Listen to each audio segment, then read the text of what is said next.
جن کا ظاہر اور باطن ایک ہے، جو صادقین فی تقوی ہیں۔ کونوا مع صادقین، یہاں جو ایک بات سمجھنے کی ہے وہ یہ کہ اللہ تعالیٰ نے ارشاد فرمایا کہ صحبت اختیار کرو صادقین کی۔ اس سے ایک بات یہ سمجھ آتی ہے کہ انسان کو صحبت سے جو چیز ملتی ہے، کسی کی معیت اور کسی کی محفل میں جا کر جو چیز ملتی ہے، وہ گھر بیٹھے انسان کو میسر نہیں ہوتی۔ صحبت کتنی بڑی نعمت اور فضیلت کی بات ہے، اس پر ہم ایک بات عرض کرنا چاہتے ہیں جو صحابہ کرام رضی اللہ عنہم اجمعین کے متعلق ہے۔ دیکھیے، صحابی کی تعریف حافظ ابن حجر عسقلانی رحمہ اللہ نے یہ فرمائی ہے، وَهُوَ مَنْ لَقِيَ النَّبِيَّ صلی اللہ علیہ وسلم مؤمنا بہ ومات علی الاسلام، ایسا شخص جو ایمان کی حالت میں رسول اللہ صلی اللہ علیہ وسلم کی صحبت اختیار کرتا ہے اور ایمان ہی پر ان کا خاتمہ اور موت ہوتی ہے، تو ایسا شخص فرمایا ایسا صحابی ہے۔ صحابہ کرام رضی اللہ تعالی عنہم اور بعد کے افراد میں جو بنیادی فرق ہے وہ یہی ہے کہ بعد کے افراد کو پیغمبر علیہ السلام کی صحبت میسر نہیں ہوئی، صحابہ کرام رضی اللہ عنہم کو حضور علیہ السلام کی صحبت میسر ہوئی ہے۔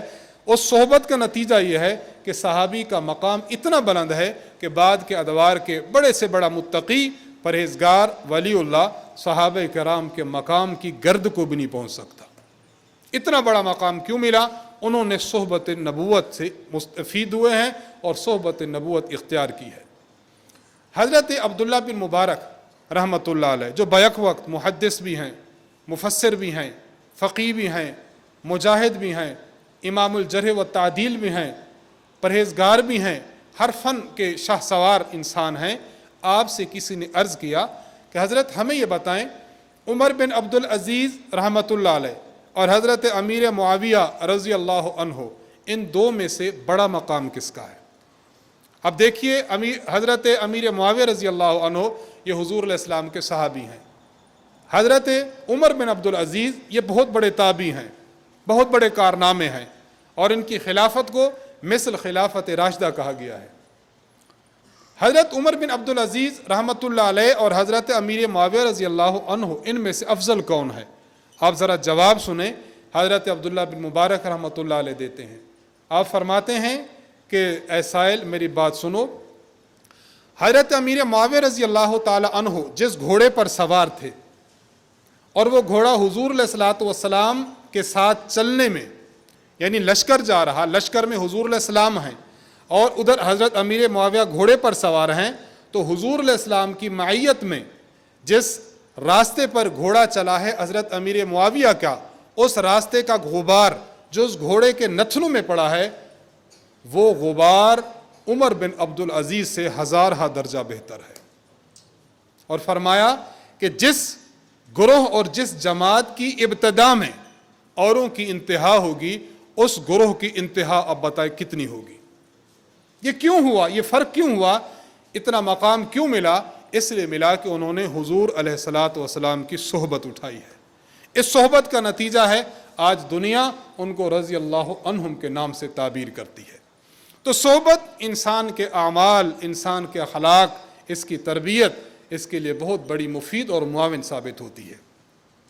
کسی کی معیت حاصل ہو جائے، نیک لوگوں کی صحبت حاصل ہو جائے، ان کے مجلس اور محفل حاصل ہو جائے، خدا کا بہت بڑا مقام ہے، بہت بڑا انعام ہے۔ حضرت ابو موسیٰ اشعری رضی اللہ تعالی عنہ، ان سے روایت ہے کہ نبی علیہ الصلوۃ والسلام نے ایک مرتبہ جلیس سوء اور جلیس خیر، اچھے دوست اور برے دوست، اچھے ہم نشیں اور برے ہم نشیں، ان کی مثال کو بیان فرمایا۔ آپ نے فرمایا اچھے ہم نشین کی مثال اس شخص کی ہے کہ جو ایسے شخص کے ساتھ بیٹھتا ہے جو عطر والا ہے، جس کے پاس خوشبو ہے، اور دوسرا جو جلیس سوء ہے، یعنی برے شخص کے پاس بیٹھنے والا، اس کی مثال ایسے ہے جس طرح بھٹی دھونکنے والا شخص ہو انسان، اس کے پاس بیٹھتا ہے۔ اب آپ خوشبو والے کے پاس بیٹھیں، خوشبو والا یا تو آپ کو خوشبو ہدیہ دے گا یا آپ اس سے خریدیں گے، ہدیہ بھی نہ دے، خریدے بھی نہ، لیکن اس کے ساتھ بیٹھنے کی وجہ سے خوشبو کی مہک آپ کے دل و دماغ کو معطر کر دے گی۔ اور فرمائے جو برا شخص ہے، اس کی مثال ایس شخص کی ہے جو بھٹی کو دھونکنے والے شخص کے ساتھ بیٹھتا ہے۔ اگر اس کی بھٹی اولاً تو کپڑوں کو جلا کے راکھ کر سکتی ہے، آپ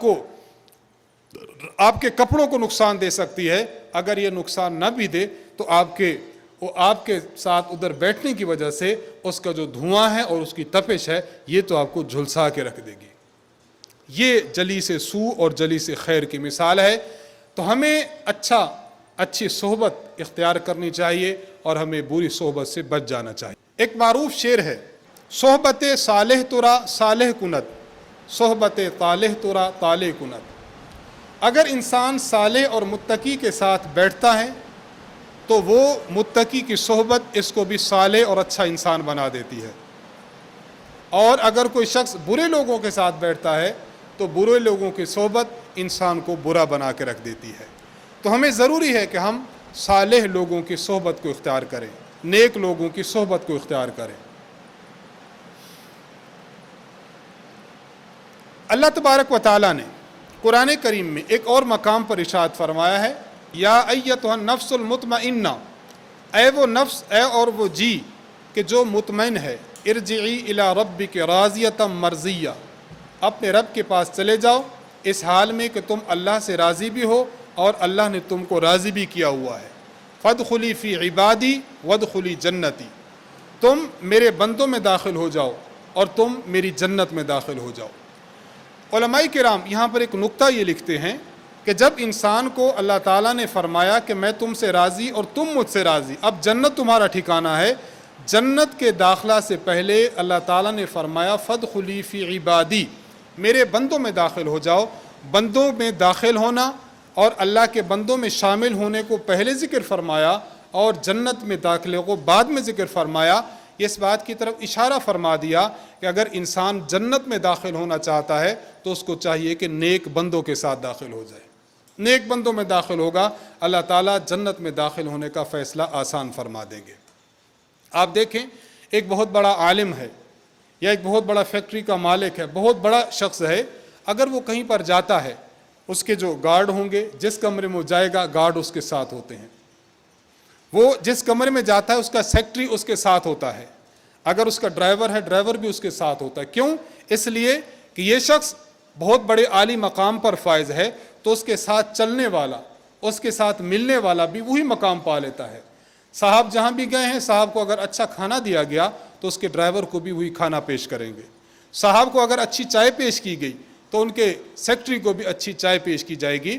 دنیا کا معاملہ ہم یہ دیکھتے ہیں کہ اگر انسان کسی بڑے کے ساتھ مل جاتا ہے اس کا اعزاز اور اکرام بھی اسی طرح کیا جاتا ہے جس طرح اعزاز اور اکرام بڑے کا ہوتا ہے۔ بالکل اسی طرح اگر ہم تقویٰ اور طہارت کی زندگی گزارنا چاہیں تو ہم بھی ان لوگوں کے ساتھ رہیں جو اللہ والے ہیں، جو نیک ہیں، جو اولیاء اللہ ہیں۔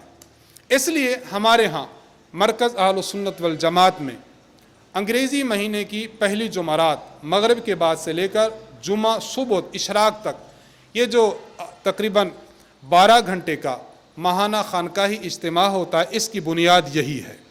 اس کی بنیاد یہی ہے، گرد و نواح کے لوگ، دور دراز کے لوگ مرکز اہل سنت والجماعت خانقاہ حنفیہ میں تشریف لائیں، رات یہاں قیام فرمائیں، علماء کے بیانات سنیں، اہل اللہ کی مجلس میں بیٹھیں، محفل ذکر میں حصہ لیں، رات یہاں پر گزاریں، صبح پھر ذکر میں بیٹھیں، صبح درس قرآن میں بیٹھیں، اشراق پر آپ چلے جائیں۔ آپ اندازہ کیجئے، آپ سال کے ابتدا سے شروع ہوں اور سال کے انتہا تک آپ خود محسوس کریں گے کہ ہمارے دل میں کتنی تبدیلی پیدا ہوئی ہے، کتنی تبدیلی پیدا ہوئی ہے۔ اور نیک اور صالح انسان کی جو ایک لحظہ کی صحبت ہے، ایک لحظہ کی محفل ہے، یہ لحظہ کی محفل فرمایا کہ انسان کی 100 سال کی اطاعت بے ریا سے انسان کے لیے بہتر ہے۔ یعنی صحبت اولیاء، نیک آدمی کے ساتھ اگر آپ ایک لحظہ بھی بیٹھتے ہیں تو وہ بہتر 100 سال اطاعت بے ریا۔ اگر کوئی انسان اللہ کی اطاعت کرتا ہو اور 1 سال تک کرتا ہو، بغیر ریاکاری کے کرتا ہو، ایک لحظہ کی جو صحبت ہے وہ بہتر ہے اس 100 سال کی بے ریاکاری عبادت سے۔ اس کی وجہ بظاہر تو مشکل لگتا ہے، آپ بھی دیکھتے ہوں گے کہ کیسے ممکن ہے کہ ایک شخص بے ریا وہ اللہ تعالیٰ کی عبادت کر رہا ہے اور دوسرا شخص ہے جو کسی نیک آدمی کی محفل میں بیٹھا ہے، تو نیک آدمی کی محفل میں بیٹھنے والا شخص بے ریا عبادت کرنے والے شخص سے بہتر کیوں ہے؟ اس کی بنیادی وجہ یہی ہے کہ دیکھیں، عبادت انسان کے اعضاء سے ہونے والے اعمال کا نام ہے۔ آپ نے نماز پڑھی ہے اپنے اعضاء کے ذریعے، اپنے جسم کے ذریعے، آپ نے روزہ رکھا اپنے جسم کے ذریعے، آپ نے جو ہے وہ تہجد پڑھا، آپ نے اشراق پڑھے، آپ نے اوابین پڑھے، آپ نے تلاوت قرآن پاک کی۔ انسان جو نیک اعمال سر انجام دیتا ہے، نیک اعمال انسان اپنے ظاہری جسم کے ساتھ کرتا ہے۔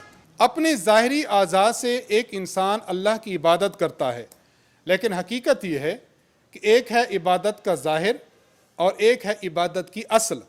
عبادت کی اصل یہ اندر اور باطن کی کیفیت ہے، اور اگر باطن کی اور اندر کی کیفیت انسان کی زیرو ہو جائے، بالکل نہ ہو یا بہت کمزور ہو، تو انسان جتنی بھی عبادت کر لے، انسان کی عبادت کمزور ہوگی، اس کو وہ ثواب نہیں ملے گا کہ جو اصل کیفیت کے ساتھ انسان عبادت کرتا ہے۔ اب ایک انسان اہل اللہ کی صحبت اختیار کرتا ہے، اہل اللہ کی صحبت کی وجہ سے اللہ تعالیٰ اس کے باطن کو تبدیل فرما دیتے ہیں، اس کے اندر اخلاص، اس کے اندر للہیت، اللہ تعالیٰ کے لیے اعمال کو کرنا، یہ اس کے اندر چیزیں پیدا ہو جاتی ہیں، اور ان اخلاص کی وجہ سے انسان کے اعمال میں وزن پیدا ہوتا ہے۔ وگرنہ کئی مرتبہ وزن اعمال کا ہوتا ہی نہیں ہے، بالکل ختم ہو جاتا ہے، بلکہ الٹا انسان کے لیے وبال جان بن جاتا ہے، لیکن بظاہر عمل بہت ہوتا ہے۔ اس کی مثال حدیث مبارک میں یہ دی گئی ہے، نبی علیہ الصلوۃ والسلام نے ارشاد فرمایا، قیامت کے دن جہنم کو سلگایا جائے گا 3 قسم کے افراد سے۔ آپ نے معروف حدیث ہے، پڑھی بھی ہے، سنی بھی ہے۔ نمبر 1، وہ شخص جو قرآن کریم پڑھتا ہے، یعنی قرآن کریم کا عالم ہے، قرآن کریم کا حافظ ہے، اس کو کیوں جہنم میں ڈالا جائے گا؟ اس لیے عمل بظاہر بہت بڑا ہے، لیکن عمل کی بنیاد اخلاص، تقوی اور رضا الہی نہیں ہے، اب اس کو جہنم میں بھیج دیا جائے گا۔ ایسا شخص ہے کہ جو شخص اللہ کی راہ میں جہاد کرتا ہے، بظاہر اس کا عمل بہت بڑا ہے، لیکن اندر چونکہ خالی ہے، وہ سمجھ رہا ہے کہ لوگ مجھے مجاہد کہیں۔ ایسا شخص جو کہ بہت زیادہ خدا کی راہ میں صدقہ کرتا ہے، بظاہر بہت بڑا عمل ہے، لیکن اس کا اندر باطن خالی ہے، کیوں؟ وہ لوگوں میں یہ سمجھتا ہے کہ لوگ مجھے بہت بڑا سخی کہیں اور اپنی اللہ کی راہ میں دینے والا کہیں۔ تو اگر کوئی شخص اتنی بڑی عبادت کر رہا ہے، لیکن چونکہ باطن خالی ہے، باطن کے خالی ہونے کی وجہ سے اتنی بڑی عبادت اللہ کے ہاں قابل قبول نہیں ہے۔ اس لیے یہ جو فرمایا کہ اگر ایک شخص 100 سال اطاعت کرتا ہے بے ریا، اس سے وہ شخص بہتر ہے کہ جو کسی اللہ والے کی صحبت میں بیٹھتا ہے۔ حضرت تھانوی رحمہ اللہ بڑی پیاری بات ارشاد فرماتے ہیں، حضرت فرماتے ہیں، میں اگر یہ کہتا تو میں یہ کہتا 100 سال نہیں، 1000 سال والے عبادت والے شخص سے بھی اس شخص کی صحبت میں بیٹھا ہوا ایک لمحہ والا شخص زیادہ بہتر ہے۔ کیوں؟ اس لیے کہ صحبت بہت بڑی چیز ہے۔ تو مرکز اہل السنت والجماعت میں آنے کا مقصد ہمارا یہی ہے کہ ہم اہل اللہ کی محفل میں بیٹھیں، ہم علماء کی محفل میں بیٹھیں، ہم صلحاء کی محفل میں بیٹھیں، ان کے وعظ کو سنیں، ان کے ذکر و اذکار میں بیٹھیں، ان کی نصیحتوں کو سنیں، اور ہم ان معمولات میں لگے رہیں، تو انشاءاللہ العزیز اللہ تعالی ہم میں بھی یہ تقوی کی اور پرہیزگاری کی صفت کو پیدا فرما دے گی انشاءاللہ۔ آخری بات میں عرض کر کے اپنی بات ختم کرنا چاہوں گا۔ دیکھیے، ہم اپنے پیر و مرشد متکلم اسلام مولانا محمد الیاس گھمن صاحب دامت برکاتہم سے فیض حاصل کر رہے ہیں، ہم استاذ محترم سے مرید ہیں، یا استاذ محترم مولانا خبیب احمد صاحب دامت برکاتہم کے واسطہ سے ہم استاذ محترم کی بیعت کرتے ہیں۔ بیعت انسان جب کرتا ہے تو بیعت کرنے والا شخص اپنے شیخ کی طرف سے دی ہوئی تمام ہدایات پر عمل پیرا ہو، تب اس کو بیعت کرنے کا صحیح فائدہ حاصل ہوتا ہے۔ ایک شخص بیعت کرتا ہے تو بیعت کرنے والے کو ہم معمولات کا ایک کارڈ دیتے ہیں، معمولات یومیہ، تہجد اس نے پڑھنی ہے، تلاوت اس نے کرنی ہے، نمازوں کی پابندی اس نے سر انجام دینی ہے، ذکر و اذکار اس نے کرنا ہے، مختلف مواقع کی جو صورتیں ہیں، فجر کے بعد سورۃ یاسین، مغرب کے بعد سورۃ الواقعہ، عشاء کے بعد سورۃ الملک، اور جمعہ کے دن سورۃ الکہف، اس کا اہتمام کرنا ہے۔ اور مہینہ میں ایک بار خانقاہ حنفیہ کو خط لکھ کر اپنی باطنی کیفیت کو بتانا ہے، تاکہ انسان کی باطنی کیفیت جب انسان اپنے شیخ کے سامنے رکھتا ہے اور شیخ ان باطنی کیفیت کے حوالے سے پھر مزید ہدایات دیتا ہے، تو اس سے انسان کی باطنی کیفیت اللہ تعالیٰ بہتر فرما دیتے ہیں۔ تو میں اپنی بات کا خلاصہ آپ کی خدمت میں عرض کر کے اپنی بات ختم کروں گا۔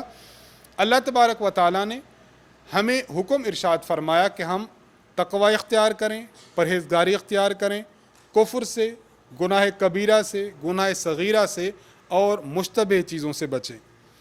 تقوی اختیار کرنے کے بہت سے ذرائع میں سے آسان ذریعہ جو اللہ نے ارشاد فرمایا وہ صحبت صالحین ہے، نیک لوگوں کی صحبت۔